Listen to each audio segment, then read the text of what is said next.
नमस्कार दोस्तों, मैं श्रीकांत राजपूत आपके सामने उपस्थित हुआ हूँ एक नए वीडियो के साथ। दोस्तों, चुनाव का माहौल गर्म है, आचार संहिता लग गई है और किसानों का वोट पड़ना है और किसान ही वोट और ये जो जीत हार का फर्क है वो मेन किसानों पर ही टिका होता है।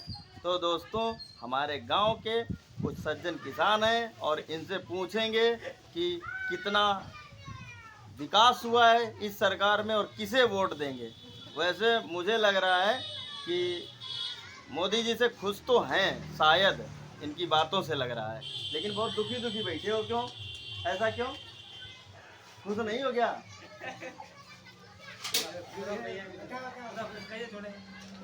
दुखी दुखी काहे बैठे हो? आपको 2000 रुपये सब्सिडी आ रही है हर 3 महीने में, मोदी जी राशन भी फ्री में दे रहे, गैस सिलेंडर भी दे रहे, तो इतना दुखी काहे बैठे हो?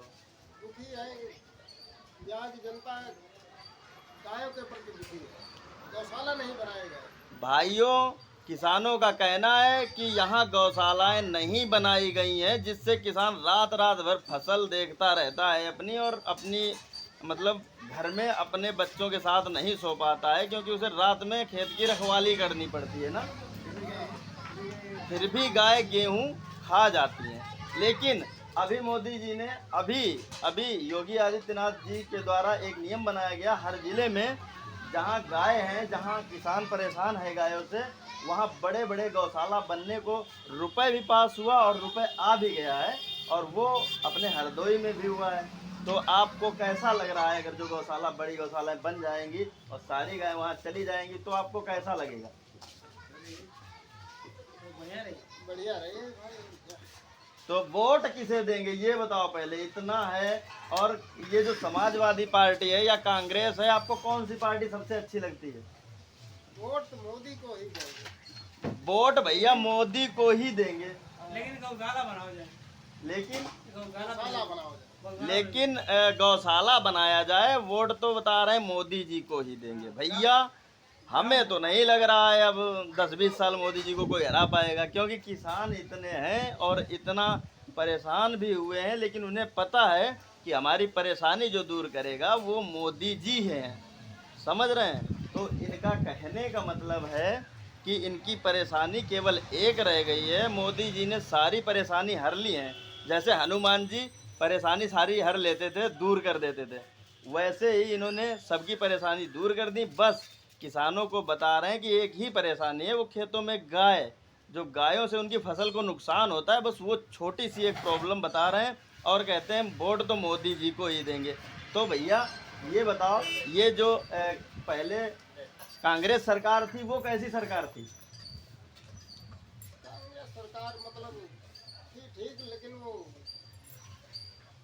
देख रेख बढ़िया नहीं कर पा रही। कांग्रेस की सरकार में हिंदुओं का तो शोषण हो रहा था भैया। कांग्रेस सरकार में हिंदुओं का शोषण हो रहा था, किसान भी कहते हैं और इनको भी पता है।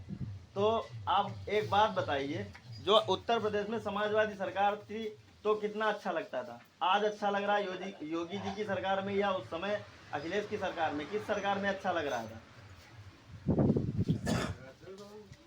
क्या बता रहे हो? योगी सरकार में अच्छा लगता है भैया, सब कहते हैं सुरक्षित रहते हैं। तो आप समझ लो भैया, वोट सोच समझ के लगाना, क्योंकि कोई है नहीं टक्कर में, ये तो बात सही है।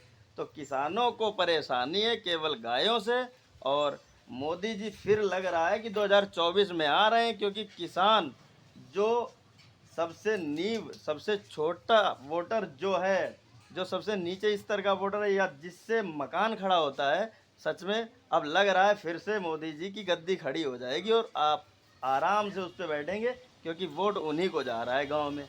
और कुछ परेशानी है मोदी जी से या बीजेपी सरकार से? नहीं, दिक्कत है कुछ तो बताइए।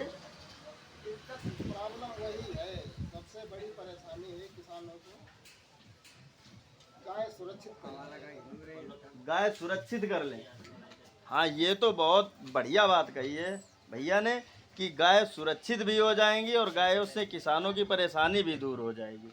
तो आपसे वोट, तो इतना जज्बा है इनके अंदर कि 2024 में ये मोदी जी को ही लाना चाह रहे हैं और इनको परेशानी होते हुए भी फिर भी ये मोदी जी को लाएंगे।